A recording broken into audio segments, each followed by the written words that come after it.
Halo semuanya, perkenalkan kami dari kelompok 5. Di sini kami akan menjelaskan pandangan kita dan juga refleksi kita dari video Dr. Roy Cassandra yang berjudul How Islam Saved Western Civilization.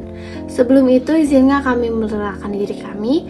Yang pertama ada saya sendiri, yaitu Putri Marizaran Kusmarianto dengan NIM 123-140-49, dan juga ada Rania Fahmi Bishir yang mempunyai NIM 123-140-26, dan juga yang terakhir ada Raika Arselina yang mempunyai NIM 123-140-06. Di sini kami akan menjelaskan pandangan Dr. Roy Cassandra tersebut.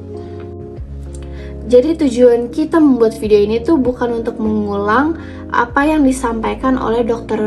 Roy Cassandra dalam video tersebut, tapi kita ingin membahas kesan, poin-poin kritis, serta kontroversi akademik yang muncul dari video tersebut, terutama terkait secara sejarah dikonstruksi dan digunakan untuk membangun identitas peradaban. Terus bagi kami juga, video ini penting bukan karena menawarkan kebenaran mutlak, tetapi karena memancing audiens untuk mempertanyakan narasi sejarah yang selama ini dianggap netral dan juga mapan. Jadi kesan awal kami terhadap video Dr. Roy Cassandra ini tuh dia tuh sangat provokatif, konfrontatif, dan disengaja untuk mengguncang cara berpikir audiens. Dr. Roy sendiri tidak menempatkan dirinya sebagai sejarawan yang netral, melainkan sebagai akademisi yang secara sadar mengambil posisi kritis terhadap narasi dominan tentang peradaban barat. Gaya penyampaiannya yang tegas, langsung, dan seringkali menantang asumsi yang selama ini dianggap wajar, seperti anggapan bahwa Western Civilization berkembang secara mandiri tanpa adanya kontribusi dari dunia timur dan juga Islam. Namun menurut kami juga pendekatan ini efektif untuk menarik perhatian dan membuka diskusi. Namun di sisi lain, gaya yang sangat tegas ini juga berpotensi memicu resistensi dari audiens yang memiliki latar belakang dan sudut pandang yang berbeda. Salah satu kekuatan utama dalam video Dr. Roy Cassandra ini tuh kritiknya terhadap Eurocentrism, yaitu cara pandang yang menempatkan Eropa sebagai pusat sejarah dunia. Dr. Roy Cassandra ini juga berhasil menunjukkan bahwa banyak fondasi ilmu pengetahuan yang kemudian berkembang di Eropa justru malah dijaga, diterjemahkan dan dikembangkan oleh dunia Islam. Selain itu, dalam video ini juga dalam penekanannya bahwa sejarah tidak pernah bebas nilai. Narasi sejarah seringkali disusun untuk membenarkan kekuasaan, membangun identitas kolektif, dan menentukan siapa yang dianggap beradab dan siapa yang tidak. Dalam video Dr. Roy Cassandra ini membantu kami bahwa konsep timur dan barat bukanlah kategori geografis semata, melainkan konstruksi politik dan ideologis. Sekian dari saya, selanjutnya akan dilanjutkan dengan rekan-rekan saya yang lain. Selanjutnya saya mau membahas tentang poin kritik. Kritik yang pertama adalah generalisasi terhadap barat. Salah satu hal yang kami soroti secara kritis adalah kecenderungan pidato ini untuk menggambarkan barat sebagai satu entitas yang homogen. Padahal dalam realitas sejarah barat sendiri terdiri dari berbagai konflik internal, perbedaan tradisi intelektual, serta pertentangan politik dan teologis. Dengan menyederhanakan barat sebagai suatu kesatuan terhadap resiko bahwa kompleksitas sejarah justru kembali tereduksi, meskipun tujuannya adalah mengkritik Eurocentrism. Selanjutnya, kritik yang kedua, narasi Islam menyelamatkan Barat. Pernyataan bahwa Islam menyelamatkan peradaban Barat merupakan klaim yang kuat dan provokatif. Secara historis, kontribusi dunia Islam dalam transmisi ilmu pengetahuan memang tidak dapat disangkal. Namun kami melihat bahwa narasi ini juga berpotensi menciptakan sentralisme baru, di mana sejarah kembali disederhanakan menjadi cerita tentang siapa yang paling berjasa. Dalam konteks akademik, tantangannya bukan mengganti Eurocentrism dengan Islamcentrism, melainkan membangun pemahaman sejarah yang lebih dialogis dan inklusif. Selanjutnya, kritik yang ketiga, gaya provokatif sebagai pedang bermata dua. Gaya provokatif Dr. Roy efektif sebagai alat pendidikan kritis, namun gaya ini juga beresiko mempersempit ruang dialog.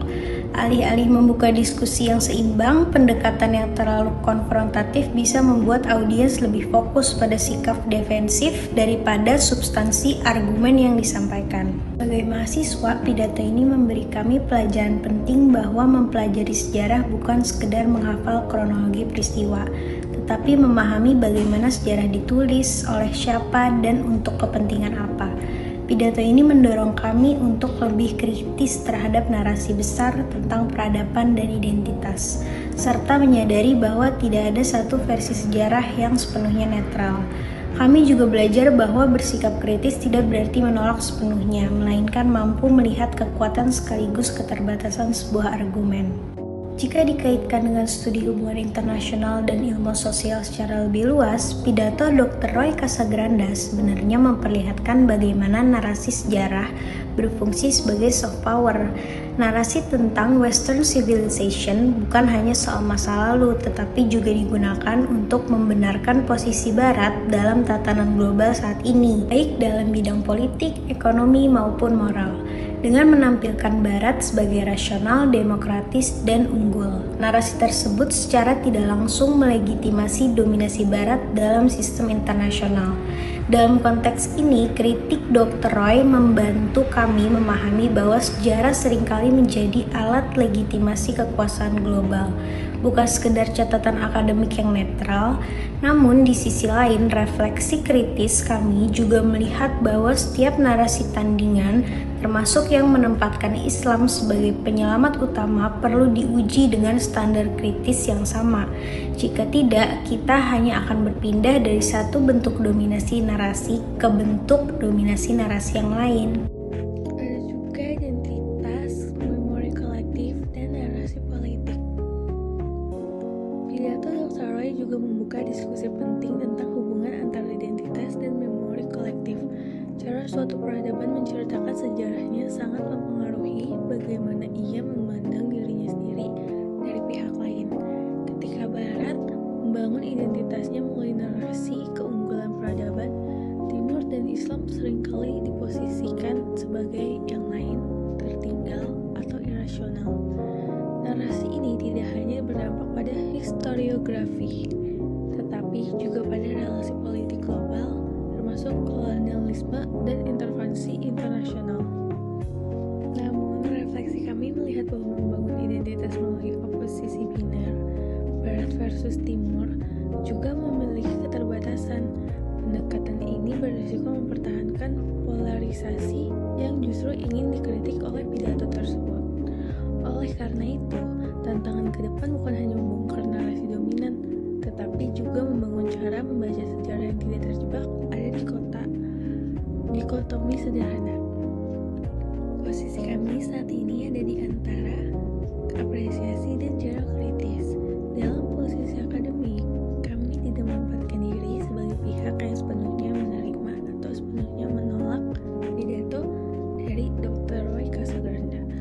Kami justru memilih posisi di tengah, yaitu mengapresiasi keberanian kritiknya sekaligus menjaga jarak kritis terhadap penyederhanaan yang mungkin muncul.